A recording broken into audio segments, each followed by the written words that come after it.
Just mildly in the green now. We've completely reversed trend, and the breadth as well is in favor of the declines now. Just lingering around that 11,850 mark. Godrej Properties, Federal Bank, Axis Bank, BHEL and UPL are the names which are under pressure as we speak. But lots of earnings to discuss. Arvind Agarwal, CMD at GSFC, joins us on the show right now. Arvind, morning. What were the main factors that you think contributed to the strong turnaround that you've seen in Q2?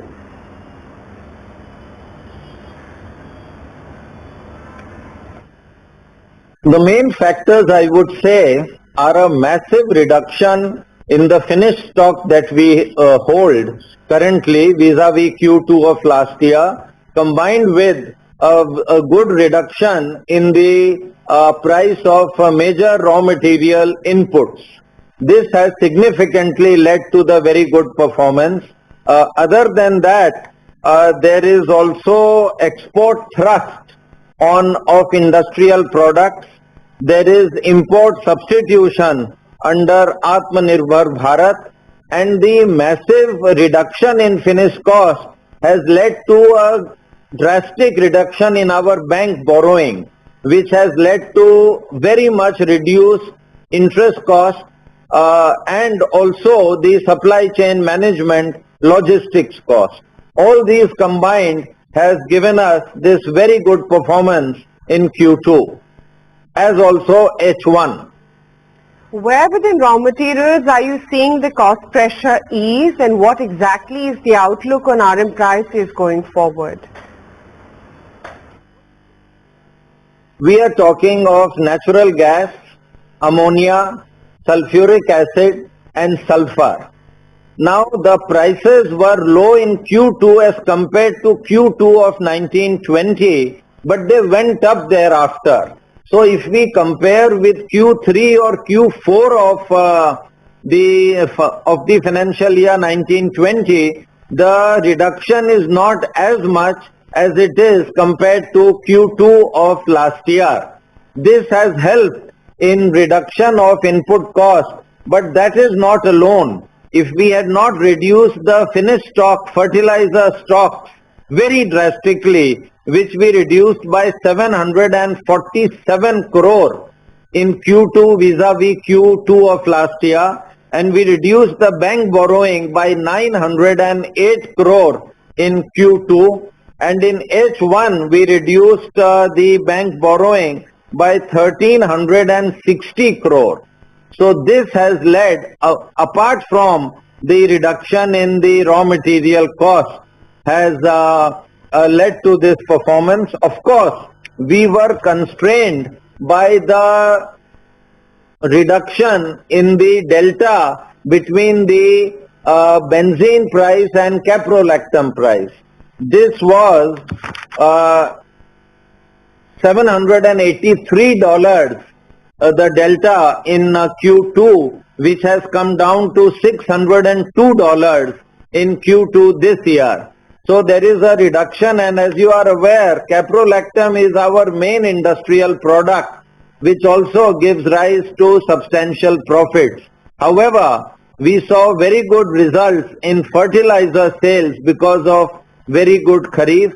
That, coupled with very good stock management and financial management, led to this very healthy results for GSFC. Liquidate old inventory pretty easily for the quarter gone by. Receivables debt also have come down because of that. How did you manage to do that? I would say it was very good management. We launched a drive, a major drive to reduce the inventory, and we reduced the inventory of DAP by almost 80%, actually over 80%. We reduced the inventory of ammonium phosphate sulfate by over 75%, and we reduced the inventory of the slightly, I would not say damaged goods, but goods which required some rectification. We improved that, corrected that, and we put that in the market. So it was a very healthy effort to reduce the inventory, which reduced, as I said, by 747 crore in Q2, and 1360 crore in H1. So it was a major effort of the company. We realized this is a area that needs correction, and we worked on it throughout the first half of the year, especially in Q2. Right. Mr. Agarwal, there's also been a much improved working capital cycle. Could you tell us a little bit about the reduction in your receivables and how the capital requirement is going to shape up going forward? The receivable cycle has also improved tremendously because of the thrust in reducing our finished stock, and also the thrust, and also aided by the good Kharif. We had overdues outstanding of 325 crore in Q2 of last year, which has come down to only 28 crore in Q2 of this year. So the overdue and the other receivables position is very, very healthy. Our overdues have reduced by almost 90%. Coming to the cycle for the capital requirement, our borrowings, we, as I said, have reduced the short-term borrowing very significantly. However, under Atmanirbhar Bharat, we are undertaking very large and very healthy capital investments in new projects. So while our long-term borrowing is very low just now, its outstanding amount is only 120 crores, we expect the long-term borrowing to increase in the near and medium term. This is a change that will take place in GSFC insofar as our borrowing and cash management and fund flow is concerned. Of trust and focus on the Atmanirbhar Bharat initiative. What has been the impact of that with respect to the import substitution products and the overall business in terms of how you're looking at that propelling your growth going forward?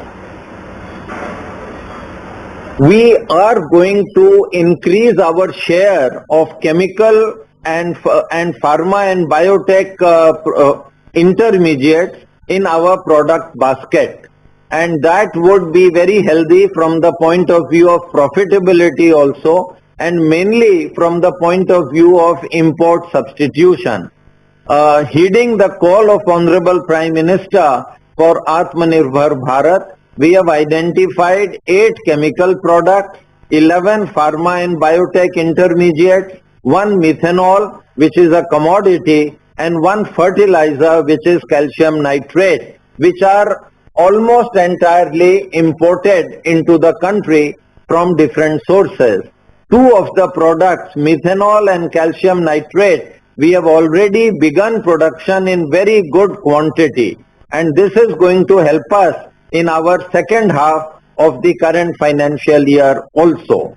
The remaining products are in different stages of planning and of production. 1 product, calcium nitrate derivative, we are going to launch today. Another product, melamine derivative, we are going to launch 3 such products before 31st December. So we are going very strongly in our initiative under Atmanirbhar Bharat. Mr. Agarwal, appreciate your time. Thanks very much for joining in and giving us that perspective. On that note, we're completely out of time. We'll keep tracking the latest updates on the US presidential elections. For now, it's goodbye.